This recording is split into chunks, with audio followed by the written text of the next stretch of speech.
한번 따라 하실까요? 하나님이 함께 하시면. 우리나라 전래 동화 중에 흥부와 놀부라고 하는 이야기를 우리는 잘 알고 있습니다. 그런데 여러분, 이 흥부와 놀부 이야기의 주제가 무엇이라고 생각하십니까? 동화는 본래 아이들에게 교훈을 주기 위해 만들어진 것으로 그 속에는 명확한 주제를 담고 있습니다. 많은 사람들은 흥부와 놀부 이야기의 주제를 착하고 선한 마음을 가진 사람은 마침내 복을 받고 욕심과 악한 마음을 가진 사람은 필연적으로 벌을 받게 된다는 건선징악이라고 하는 주제를 담고 있다고 이야기합니다. 맞습니다. 분명히 그런 주제가 들어 있습니다.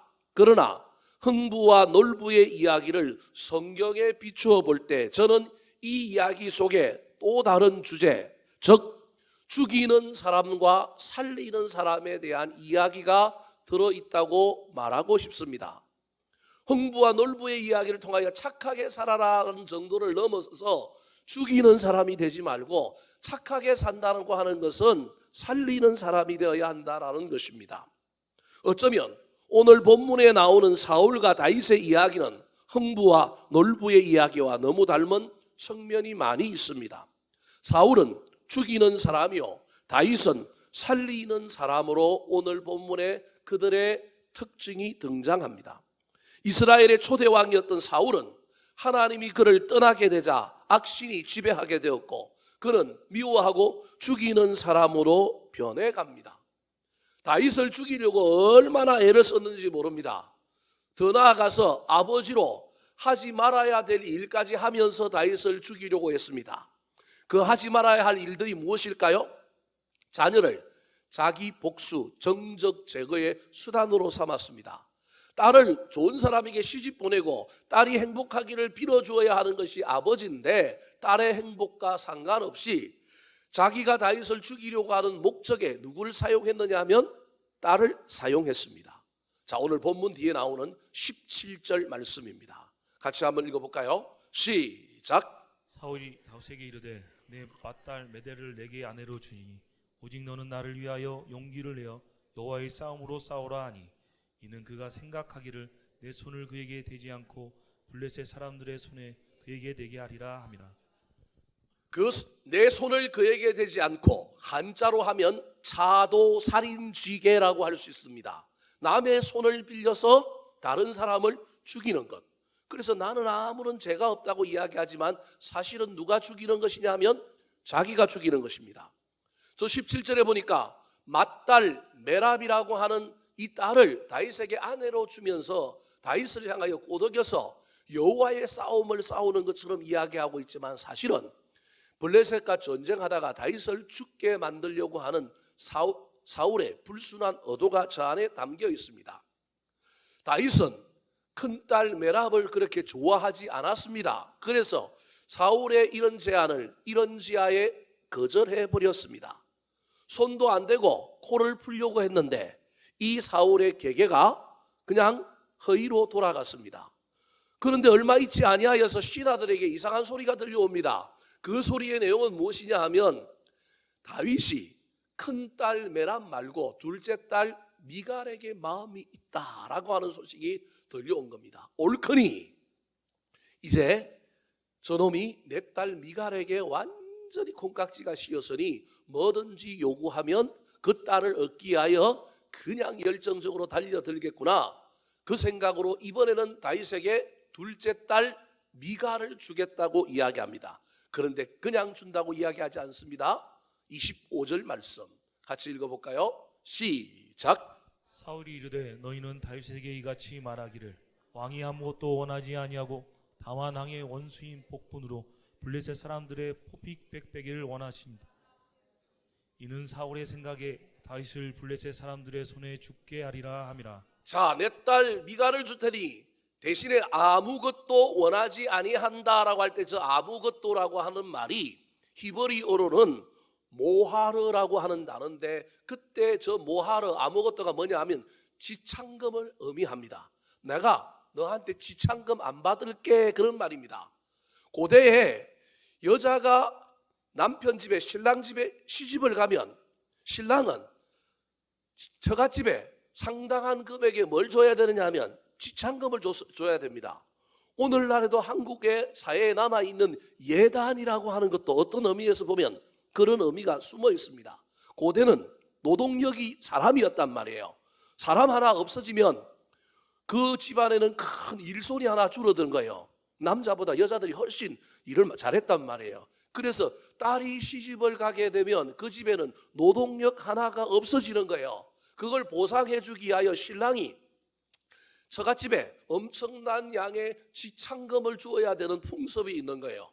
이스라엘에도 그 풍습이 있어서 사울이 자기 딸 미가를 주는데 지참금을 받아야 되는데 나 아무것도 원하지 않는다, 지참금 안 받을게 그러면서 대신 이거 좀 해주지 않을래 그러는 거예요. 이전에는 매랍을 준다고 그러면서 블레셋과 전쟁 좀 해라 그랬는데 이제는 전쟁을 넘어서서 뭐라고 얘기하고 있느냐 하면 블레셋 사람들의 표피 100개를 원한다는 거예요.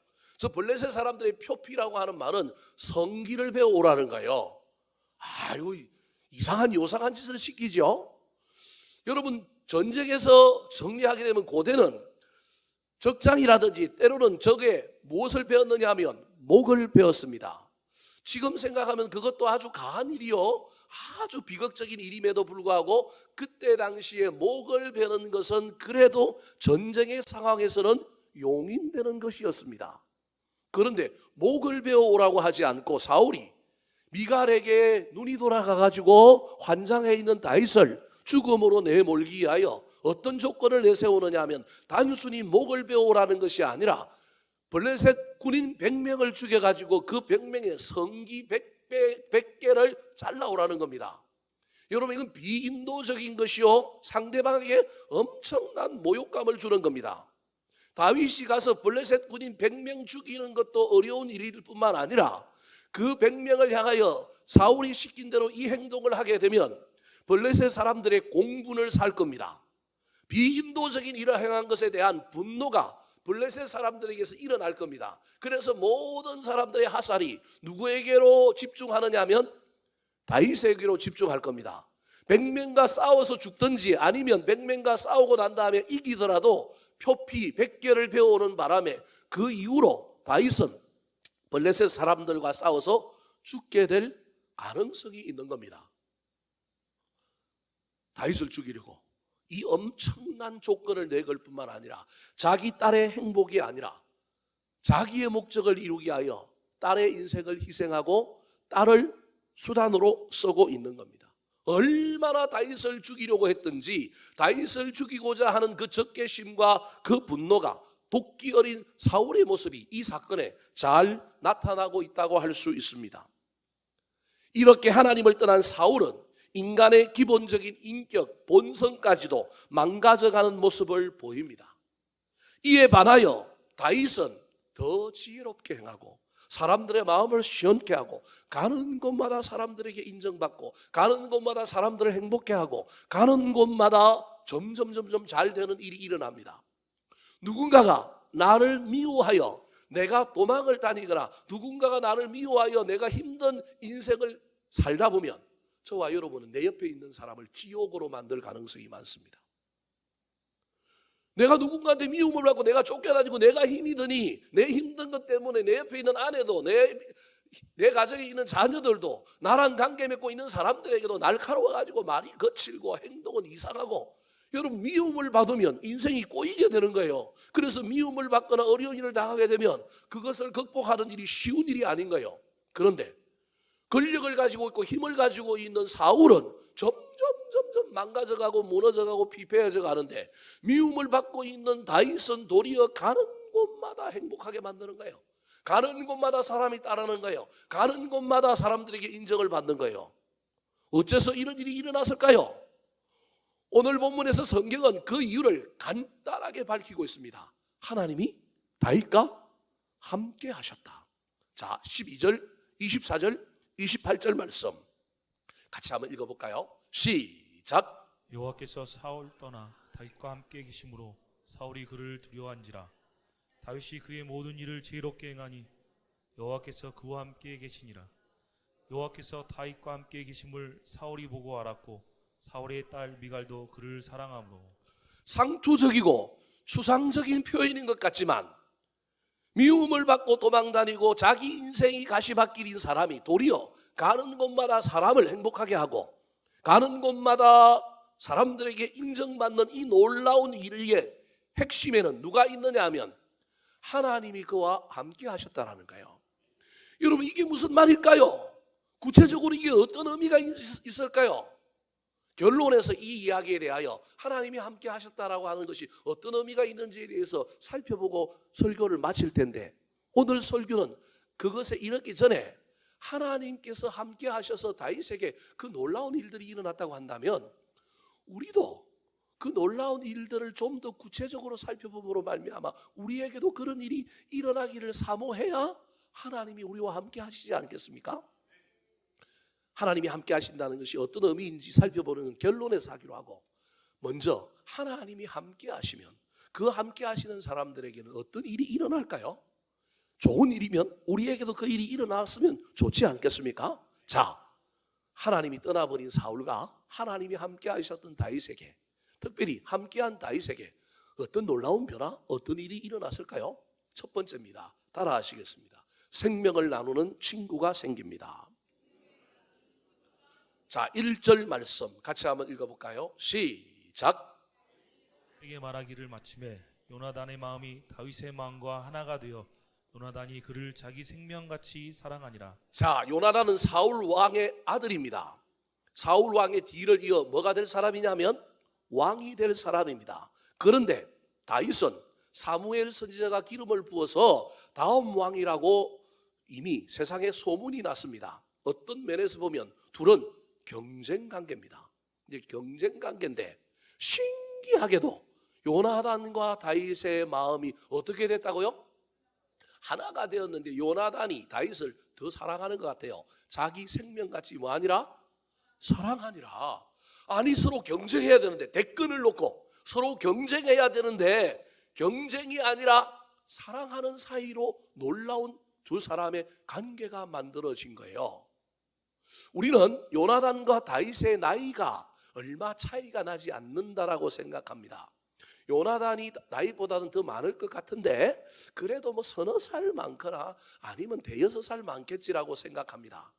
성경을 자세히 읽어보면 여러분, 훗날 요나단이 아들이 다 죽고 절뚝발이 된 아들 하나만 살아남았는데 그 머비보셋이라고 하는 아들이 다윗과 함께 왕궁에서 먹고 자랍니다. 그때 이 머비보셋이 장가를 갔다라고 이야기를 하고 있어요. 그러니까 무슨 말이냐면 다윗과 요나단의 아들 머비보셋이 나이 차이가 얼마 안 난 상태에서 뭐 하고 있느냐 하면 같이 늙어가고 있는 모습을 보이고 있는 거예요. 다윗이 골리앗을 죽이는 사건이 벌어졌을 때 형에게 양식을 전달하러 그 전쟁터에 갔을 때 다윗은 13살 어간이었습니다. 그런데 이때 이미 요나단은 사울 왕의 희하에서 장수가 되어서 군 복무를 하고 있습니다. 그러니까 요나단과 다윗의 나이 차이는 대여섯 살 정도 차이가 아니라 아무리 봐줘도 10살, 어떤 사람은 20살까지 차이 난다. 그럼 우리는 그냥 중간 정도라고 이해합시다. 15살 삼촌뻘에 해당되는, 형뻘을 넘어서 아버지 뻘이 20살이라고 한다면, 형뻘이 10살이라고 한다면 삼촌뻘에 해당되는 사람이 누구냐면 요나단인 거예요. 여러분, 이 요나단이 나이도 많고 훨씬 더 가진 것도 많고 지위도 높은데 이 요나단이, 하찮은, 표현이 좀 그렇긴 하지만 나이도 어리고 하찮은 다윗을 사랑했다라는 거예요. 왜 그랬을까요? 요나단에게도 함께 하셨던 하나님이 다윗에게 함께하고 있는 하나님을 알아본 거예요. 영이 통하게 되어 있습니다. 나에게 함께 하시는 하나님이 다른 사람에게도 역사하고 있는 것을 보여주시는 거예요. 그래서 우리 그리스도인들은 영적인 분별력과 통찰력이 있어야 합니다. 저도 목사님들 모임에 가보면 나이가 많아도 참 근사하다, 멋지다, 저 속에 성령이 살아있네, 저런 목사님하고는 좀 교제를 좀 해봐야지, 나 저 목사님하고 좀 차도 마시고 인생의 얘기도 들어보고 목회도 좀 들어봐야지. 후배인데도 똘망똘망하고요, 참 생각하는 것이 괜찮은 목사님들이 있어요. 물론 그렇지 않고 냄새가 풀풀 나는 분들도 있어요. 그런데 영의 눈이 열고 보면 보인다니까요. 여러분, 저와 여러분에게 하나님이 계시면 하나님의 영은 하나님이 영이 계신 사람을 알아본다니까요. 하나님이 왜 우리와 함께 하셔야 되느냐 하면요, 영과 영이 통하는 사람을 만날 수 있게 해주기 때문에 그러는 거예요. 사울 보십시오. 사울 기름 부어서 지금 뭐가 됐느냐 하면 왕이 되었잖아요. 근데 지금 누굴 죽이려고 해요? 다윗을 죽이려고 해요. 이유는 간단해요. 사무엘 선지자가 기름 부어서 뭐가 된 거예요? 왕이 될 거라고 얘기하니까. 근데 착각하는 거예요. 사울에게 하나님의 영이 있으면 다윗에게도 하나님의 영이 있어서 하나님이 함께 하신다는 걸 알면, 여러분, 다윗 얼마나 괜찮은 사람이에요. 얼마나 충성스러운 사람이에요. 막말로 얘기하면 여러분, 사울이 죽고 난 다음에 누가 왕이 될 거예요? 원리는 간단해요. 사울이 죽어야만이 누가 왕이 되는 거예요? 다윗이 왕이 되는 건데 하나님의 영이 이 안에 안 들어와 있으니 사울이 내 살아생 전에 내 왕위를 빼앗아가고 나를 뭐 할 거라고 생각하는 거예요? 죽일 거라고 생각하는 거예요. 근데 하나님이 영이 사울에게 그냥 있었으면, 하나님이 영이 사울과 함께 했으면 생각을 조금 바꾸면 되잖아요.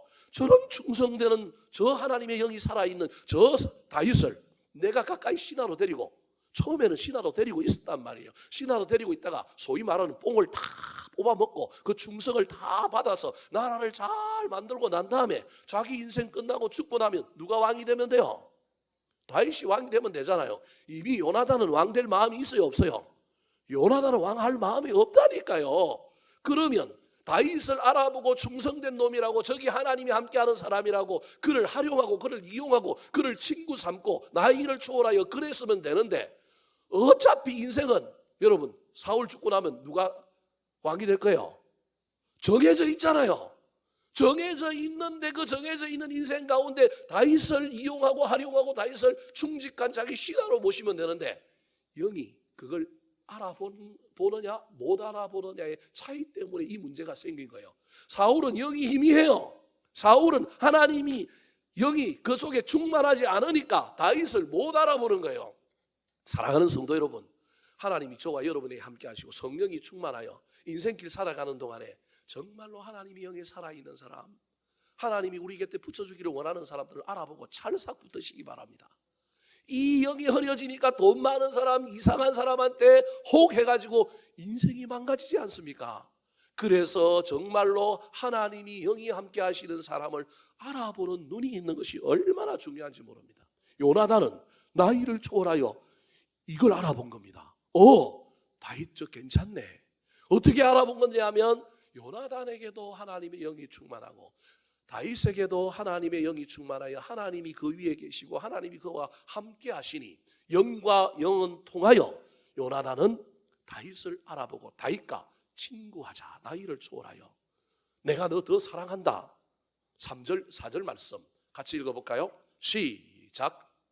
그는 다윗을 자기 생명같이 사랑하여 더불어 언약을 맺었으며 요나단이 자기가 입었던 겉옷을 벗어 다윗에게 주었고 자기의 군복과 칼과 활과 띠도 그리하였더라. 더불어 언약을 맺었다. 쉽게 얘기하면 영적인 결혼을 했다라는 의미예요. 그 말은 무슨 말이냐 하면 내가 너의 뒷배가 되어줄게. 네 생명 내가 책임져 줄게.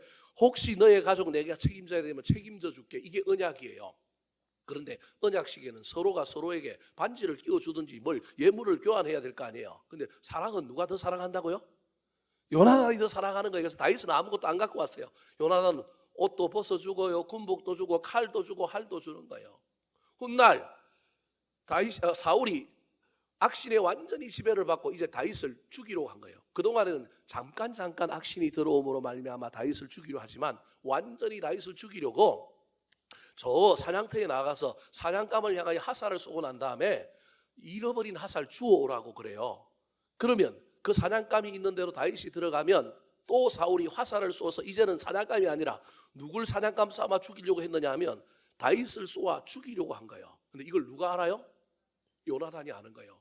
다윗이 사울 왕의 화살을 주우러 숲속으로 들어가려고 하는데 요나단이 말리는 거예요. 뭘 맺었기 때문에? 언약을 맺었기 때문에. 영은 영을 알아본다. 너희 지금 가면 죽는다. 우리 아버지가 옛날에는 간혹 잠깐 이상해졌지만 이제는 완전히 내가 봐도 이상해졌다. 너 가면 화살에 맞아 죽으니 너 이 길로 36개 주랭락 쳐라. 나머지는 내가 다 책임져 주겠다. 그리고 화살 주로 누가 가느냐 하면 요나단이니까요. 자기가 대신해서 간다니까요. 그 아버지가 요나단을 쏠 수 없잖아요. 나중에 사울이 그걸 알고 요나단한테 엄청 질책합니다. 이 기회 때문에 다윗은 목숨을 건진 거예요. 요나단이 대신 화살바지가 되어주고 다윗을 살려준 겁니다. 뭘 맺었기 때문에? 언약을 맺었기 때문에. 내 생명을 구해준 사람, 다윗의 입장에서는 요나단이 그런 사람인 거예요. 자기가 요나단에게 뭘 준 것도 아니고 요나단에게 잘 보인 것도 아닌데 나한테 하나님이 함께 하시니, 또 다른 하나님이 함께 하시는 좋은 사람이 나한테 와서 철썩 달라붙는 거예요. 여러분, 우리 인생 가운데 이런 일들이 간혹 있습니다. 내가 상대방에게 뭘 잘하지도 않았는데 하나님이 그 사람을 나에게 보내주시어서 나를 위로하고 나를 돕고 나의 앞길을 열어주는 놀라운 일들이 얼마나 많은지 모릅니다. 함석헌이라고 하는 우리 민족의 근대 지도자가 있습니다. 그분이 쓴 시 중에 그 사람을 그대는 가졌는가라고 하는 시가 있습니다.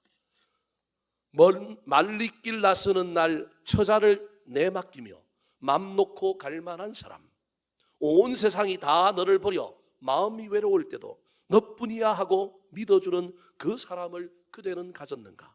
탔던 배 가라앉을 때 구명대를 서로 사양하며 너만은 제발 살아다오 할 그 사람을 그대는 가졌는가?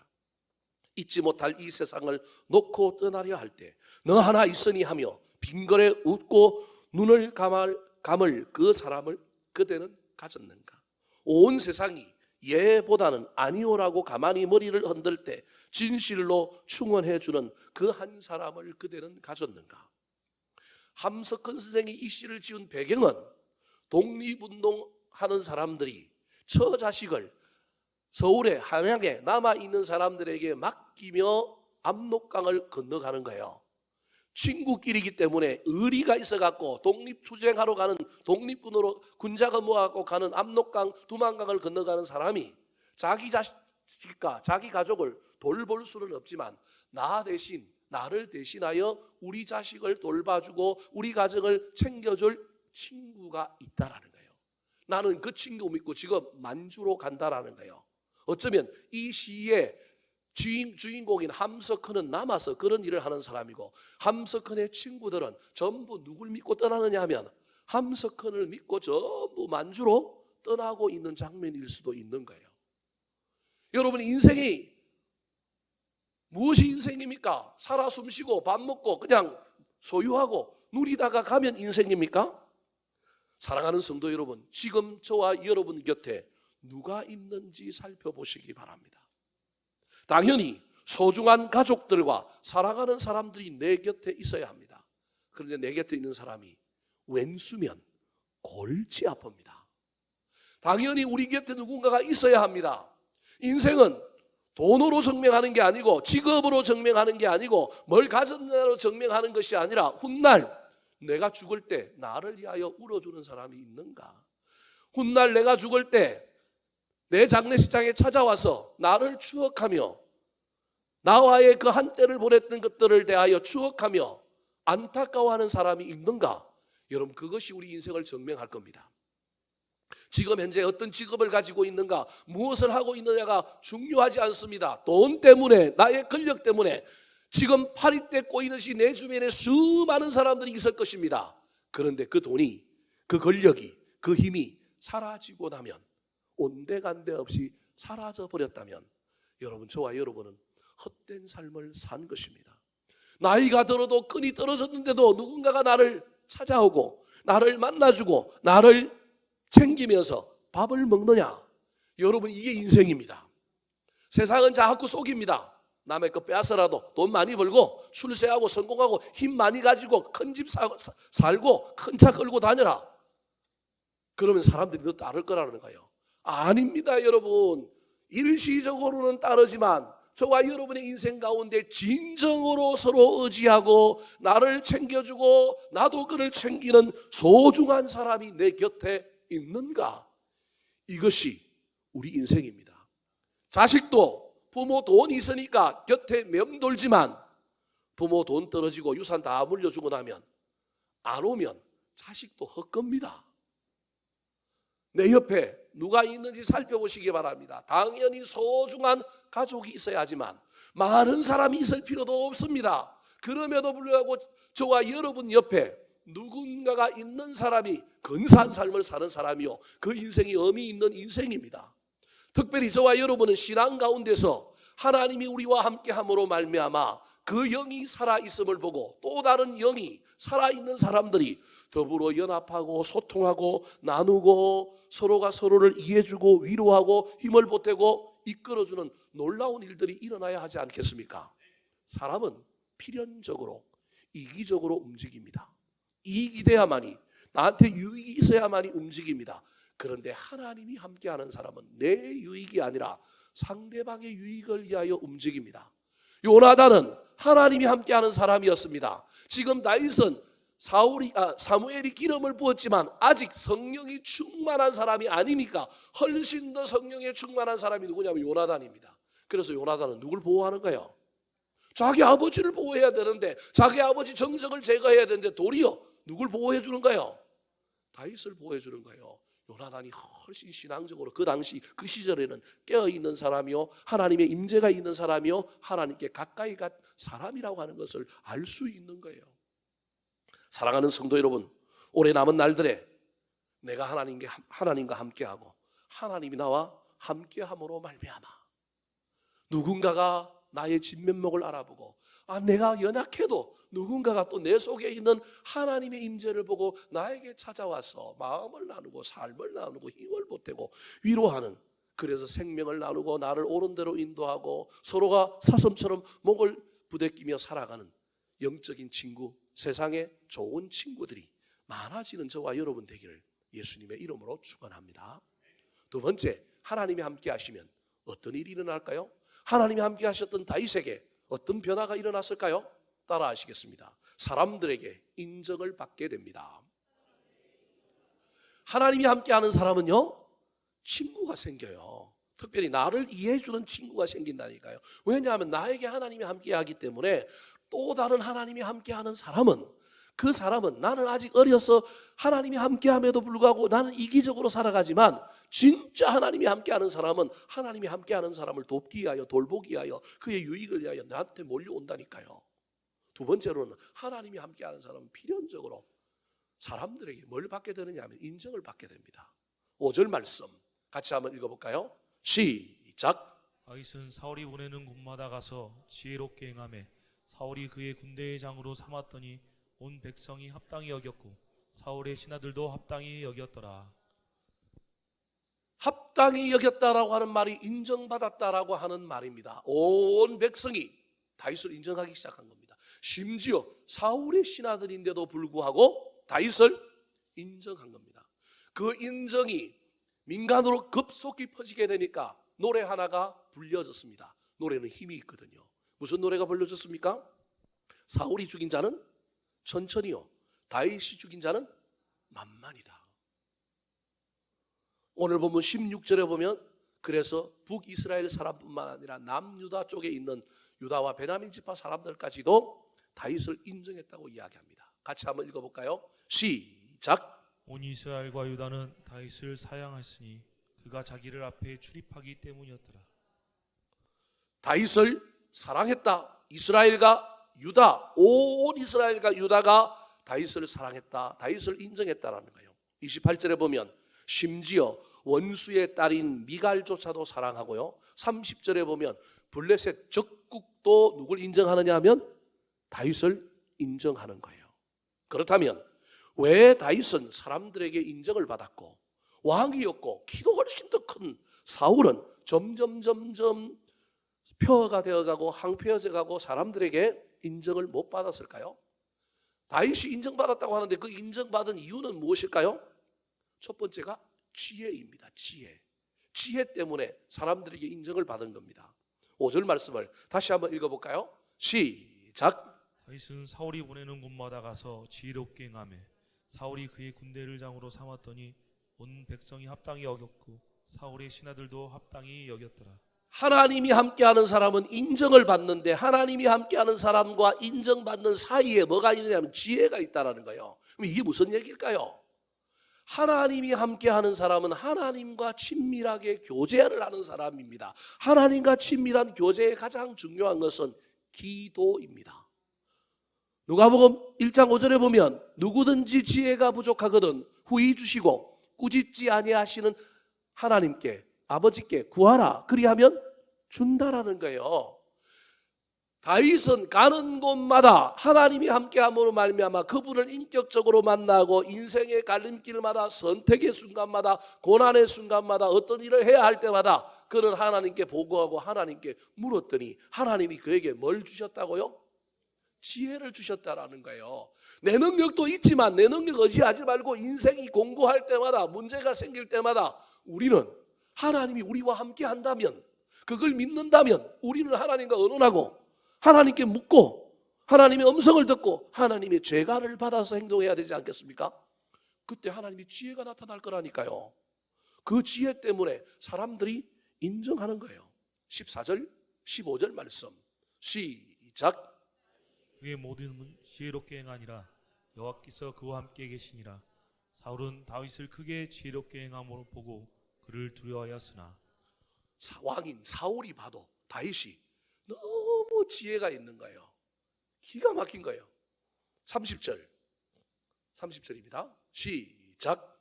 블레셋 사람들의 방백들이 싸우러 나오면 그들이 나올 때마다 다윗이 사울의 모든 신하보다 더 지혜롭게 행하며 이에 그의 이름이 심히 귀하게 되니라. 적국인 블레셋 사람들이 봐도 전쟁할 때 되면 다윗은 사울보다 더 기괴한 전법, 생각도 못한 전쟁의 기술 막 이런 걸 가지고 나오는 거예요. 지혜가 있는 거예요. 어디서 저런 지혜가 나왔지? 여러분, 사람은 뭘 만들어내는 존재가 아닙니다. 우리는 창조적인 인간이라고 자꾸 생각하는데 우리는 받는 자입니다. 모방하는 자입니다. 우리는 빛이 없습니다. 빛을 받는 반사체일 뿐입니다. 우리에게 남아있는 지혜의 보고가 좀 있긴 하지만 그거 완전하게 쓸 수 있는 자들이 없습니다. 그래서 우리는 받아야 합니다. 하나님께 인정받는 다윗, 사람에게 인정받는 다윗, 하나님께 기도하여 지혜를 받은 사람이라고 하는 사실을 잊어버리지 마시기 바랍니다. 또 다른 인정받음의 비결이 있습니다. 그것은 무엇이냐 하면 하나님의 성품이 흘러 넘쳐서 섬김으로 말미암아 리더십의 인정을 받은 겁니다. 하나님이 함께하는 사람은 하나님을 닮아갑니다. 아들은 누굴 닮아가요? 제가 일부 예배 때 그 거꾸로 했더니만 사람들이 다 웃더라고요. 아들이 아버지 닮아간다 그러니까 다 웃더라고요. 아버지가 아들 닮아간다 그러니까 다 웃더라고요. 여러분, 아들은 아버지를 닮아갑니다. 하나님과 함께하고 하나님과 교제하는 사람은 필연적으로 하나님을 닮게 되어 있습니다. 그래서 하나님의 성품과 하나님의 영광이 나한테 들어와서 흘러 넘치게 되는 거예요. 하나님의 성품의 핵심, 하나님의 리더십의 핵심이 뭐냐 하면 사랑과 섬김입니다. 하나님을 만나고 하나님과 함께함으로 말미암아 하나님의 사랑이 내 안에 들어오고 우리 하나님이 인간을 향하여 사랑하고 섬기는 그 섬김이 다윗에게 흘러 넘쳐서 백성들에게 사랑과 섬김으로 다가갔더니 뭘 받았다고요? 인정을 받은 것. 지혜, 사랑과 섬김. 13절, 16절 말씀 시작. 그러므로 사울이 그를 자기 곁에서 떠나게 하고 그를 천부장으로 삼음에 그가 백성 앞에 출입하며 온 이스라엘과 유다는 다윗을 사랑하였으니 그가 자기들 앞에 출입하기 때문이었더라. 자, 출입했다라고 하는 말은 단순히 왔다 갔다 했다는 얘기가 아니라 살폈다라는 겁니다. 살폈다라는 말은 눈으로 보고 살피는 걸 정도를 넘어서서 입으로도 위로하고 뭐가 부족한 건 챙겨주고 채워주고 섬겼다라고 하는 의미가 출입이라고 하는 말에 들어있는 겁니다. 이건 심성이 있어야 가능한 일입니다. 한두 번은 할 수 있지만 마음의 심성이 없는 사람은 못하는 거예요. 근데 하나님을 만나는 가운데 하나님의 품성이, 하나님의 성품이 나의 성품이 되고 다윗의 성품이 된 거예요. 이게 진짜 하나님과 만나는 사람의 특징인 거예요. 하나님의 성품이 흘러 내 안에 넘치는 거예요. 그래서 그 성품 가지고 하나님이 사랑하는 그 사랑을 가지고 사람들을 사랑하고 출입하며 섬겼더니 리더십이 생긴 거예요. 리더십이. 내가 리더라고 우긴다고 리더십이 생기는 것이 아니라 리더십은 사랑과 섬김으로 생기는 거예요. 지혜로 생기는 거예요. 그래서 많은 사람들이 누굴 따랐느냐 하면 다윗을 따른 것입니다. 사랑하는 성도 여러분, 하나님이 우리와 함께하면 그분의 지혜와 성품과 리더십이 우리에게 흘러 넘칩니다. 나도 모르는 사이에 하나님을 닮아갑니다. 나는 그분의 편지가 되고 향기가 됩니다. 나에게서 그분의 강체와 영광이 흘러 넘침으로 많은 사람들이 좀 다르다, 좀 멋지다, 근사하다 우리를 인정하고 존귀 여기게 될 것입니다. 올해 남은 날들에 내가 주님께 가까이 나아가겠사오니 주님 나와 함께 하심으로 나의 삶에도 다윗에게 일어났던 이런 놀라운 일이 일어나게 해달라고 기도하시기 바랍니다. 나에게도 다윗처럼 기도하지도 않고 지혜를 달라고 말하지 말고 기도함으로 하나님의 지혜를 내 것으로 만들고 하나님 닮아감으로 그 성품이 나한테 흘러 넘쳐서 나도 출입하고 나도 섬기고 사랑함으로 말미암아 내 주변에 있는 사람들이 내가 아무 일도 안 하는데 나를 따른다? 그건 돈이나 밥 사주는 것 때문에 따를 가능성이 있어요. 근데 밥도 돈도 뭐가 있어야 써요? 마음이 있어야 쓴다니까요. 마음이 없으면 돈이 쇠가 빠지게 있어 보세요. 써나 못 쓴다니까요. 성품이 있어야 흘러 넘치는 거예요. 그때 사람이 따르고 따르는 사람들 사이에서 지혜롭게 행하니 리더십이 발휘되어 인정받는다고 하는 사실을 기억하여 올 한 해 저와 여러분이 세상에서 사람들 사이에서 인정받는 놀라운 일들을 경험하게 되기를 예수님의 이름으로 축원합니다. 마지막입니다. 하나님이 함께 하시면 어떤 일이 일어날까요? 다윗에게 어떤 변화가 일어났을까요? 따라 하시겠습니다. 위험에서 보호받고 안전해집니다. 자, 하나님이 함께하면 생명을 나누는 좋은 친구, 나에게 있는 하나님의 영을 알아보는 또 다른 사람이 자석처럼 나한테 와서 붙는다는 거예요. 더 나아가서 하나님이 함께하면 친구뿐만 아니라 대중도 주변에 있는 사람들도 나를 인정하여 내 리더십이 올라가고 높아진다는 거예요. 그런데 인생에 이런 좋은 일만 있는 것이 아니라 인생은 올라가면 인생은 살아가다 보면 위험을 경험할 수밖에 없는데 하나님이 함께하는 사람은 위험을 당하는 일들 가운데서도 우리를 지켜주시는 놀라운 하나님의 은혜가 있다는 거예요. 10절 말씀 같이 한번 읽어볼까요? 시작. 그 이튿날 하나님께서 부르시는 악령이 사울에게 힘있게 나갑니다. 그가 집 앞에서 정신없이 떠들어대므로 다윗이 평일과 같이 손으로 수금을 타는데 그때 사울의 손에 창이 있는지라. 자, 악령이 사울에게 힘있게 내림에 저기서 주목해야 될 단어가 힘있게라고 하는 단어입니다. 사울은 그의 심리와 그의 영혼과 그의 삶에 하나님과 악신이 공존하고 있는 상태라고 이해하시면 될 거예요. 이게 말이 맞는지 안 맞는지 여러분이 잘 이해될지 안 될지 모르겠지만 사울이 온통 악신에게 들려가지고 막 이상한 삶을 산 사람이 아니라 치매 걸리신 어르신들이 때로는 정신이 말짱하게 돌아오는 것처럼 하나님을 노래하고 하나님을 찬양하고 하나님을 인정하는 시간도 있지만 때로는 악신에게 사로잡혀서 이상한 짓을 할 때도 있는 사람이 누구냐 하면 다윗인 거예요. 우리의 입에 썬물과 단물이 나오는 것처럼 우리 입에서 좋은 말도 나오지만 때로는 막 성질나면 여기서 뭐가 나와요? 이상한 방언들이 나오잖아요. 그렇죠? 한 번도 안 해본 것처럼 아주 저한테 이상한 눈으로 바라보시는데 인간이 다 그래요. 요 입에서 요상한 말도 나오고 이쁜 말도 나오고 그러는 거예요. 우리 인간이 그런 존재인데 사울은 악신이 지배할 때가 많았던 거예요. 근데 어느 날 악신이 이번에는 어떻게 내렸다고요? 힘있게 내렸다라는 거예요. 저는 저 장면을 이렇게 이해합니다.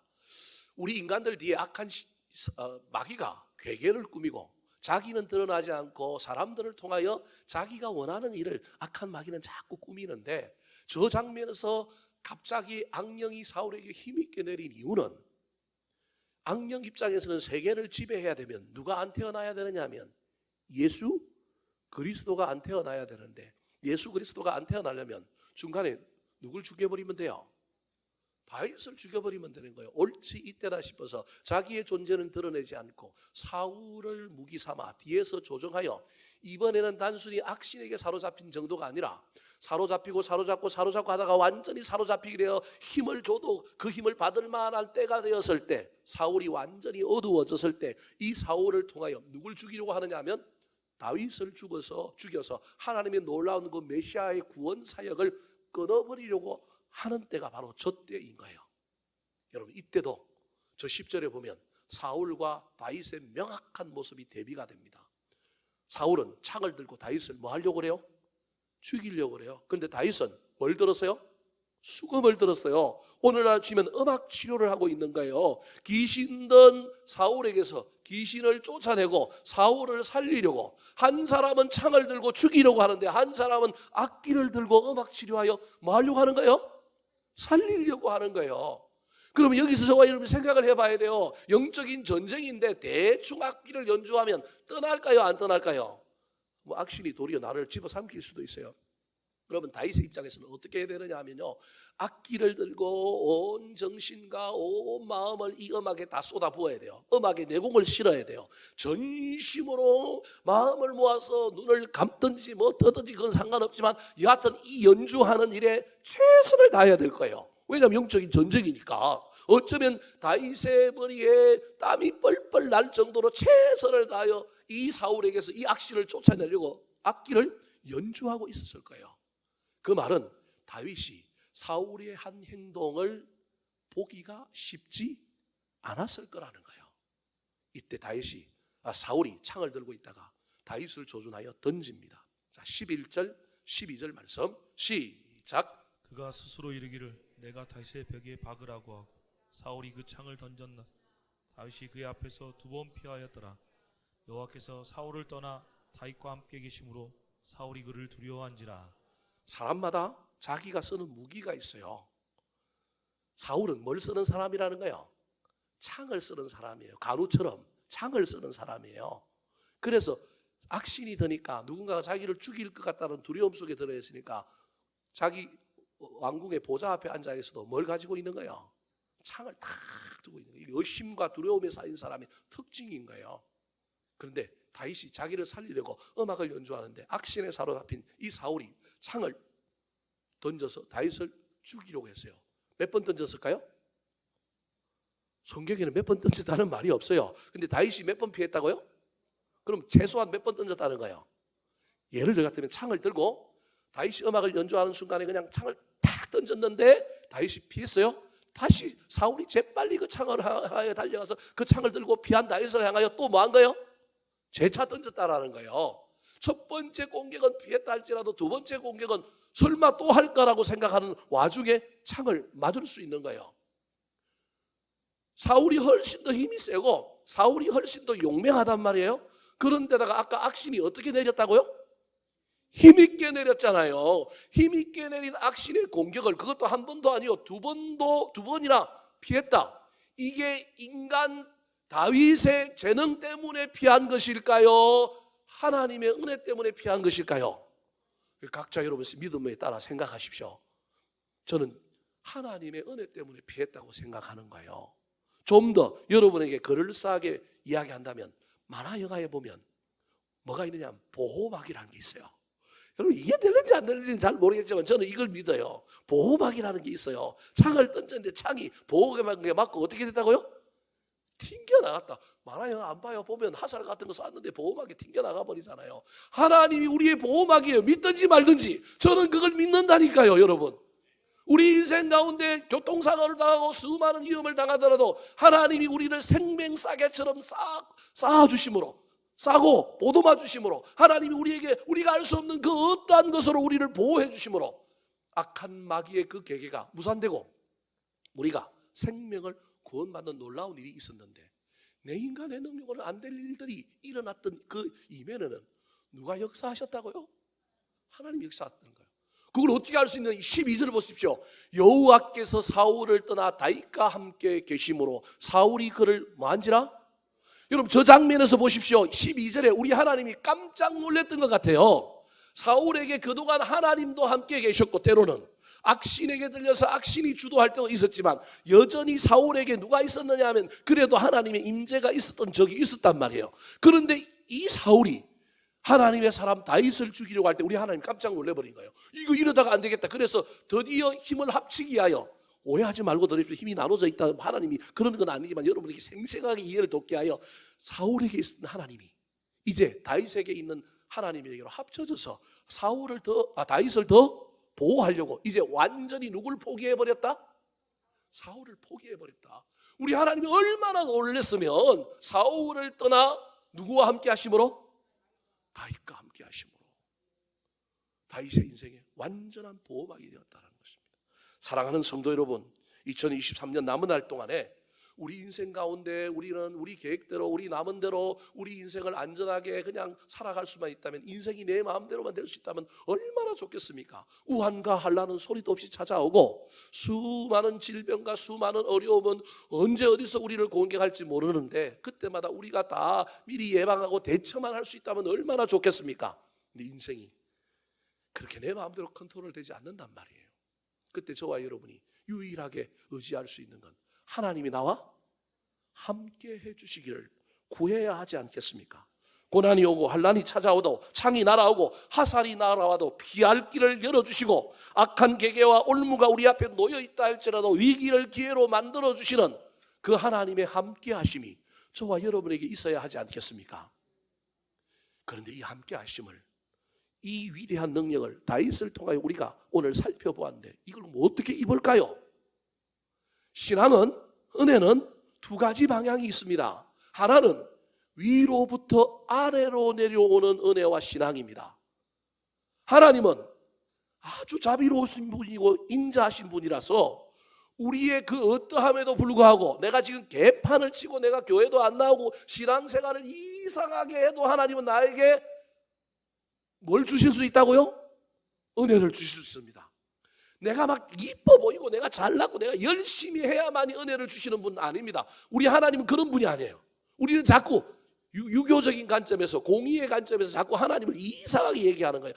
공의의 하나님이라고 할 때 공의의 99.9%가 사랑이라니까요. 사랑은요 어떤 조건이 아니에요. 말도 없는 거, 이해가 안 되는 거예요. 그거는 하나님의 은혜는 우리의 그 어떠함과 상관없는 은혜입니다. 오야 마음입니다.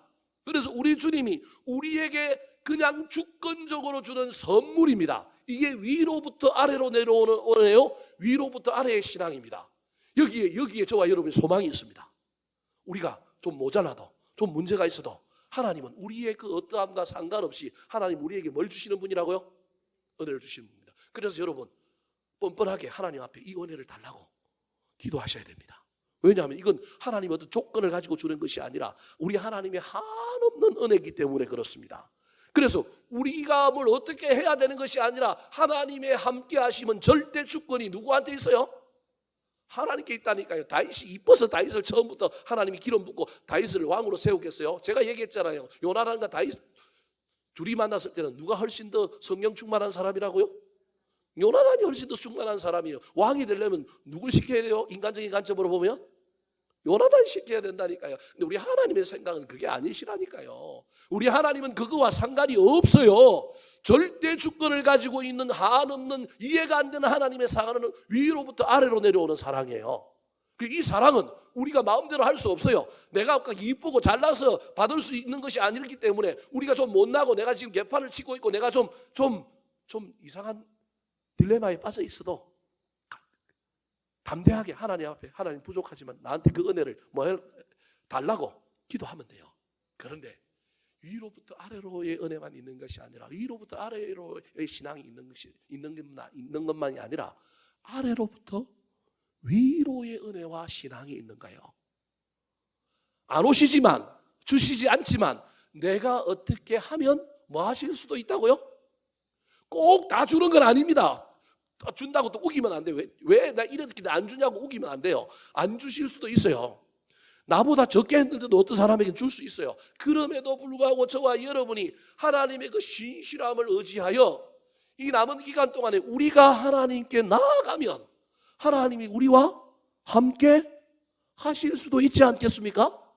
그래서 하나님의 절대적인 사랑을 의지하며 하나님의 함께 하심을 요청하는 기도를 드릴 뿐만 아니라 더 나아가서 우리가 삶의 현장에서 이 올해 한 해가 가기 전에 내가 하나님께 더 가까이 나아가시고 사모함으로 주님께 더 가까이 갈 때 하나님의 마음이 동하여 하나님이 우리를 긍휼히 여기시고 어여삐 여기셔서 나에게 오셔서 함께 해주시면 놀라운 일이 일어나지 않겠습니까? 함께 하신다는 말은 여러 용어로 바꿀 수 있습니다. 기름 부으심, 임재, 동행, 임마누엘, 수 없는 우리 기독교의 용어로 바꿀 수 있습니다. 이 놀라운 일들이 일어나기는 두 가지 방법인데, 하나님이 위로부터 절대적인 주권과 은혜로 주시는 방법이 있는가 하면 꼭 그런 건 아니지만 그래도 가능성이 있는 방법 하나가 내가 주께로 나아가는 것.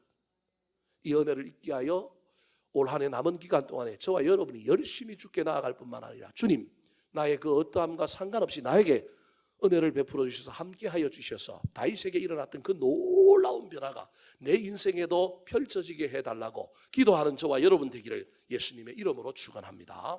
한번 따라 하실까요? 하나님이 함께하시면 생명을 나누는 친구가 생깁니다. 사람들에게 인정을 받게 됩니다. 위험에서 보호받고 안전해집니다.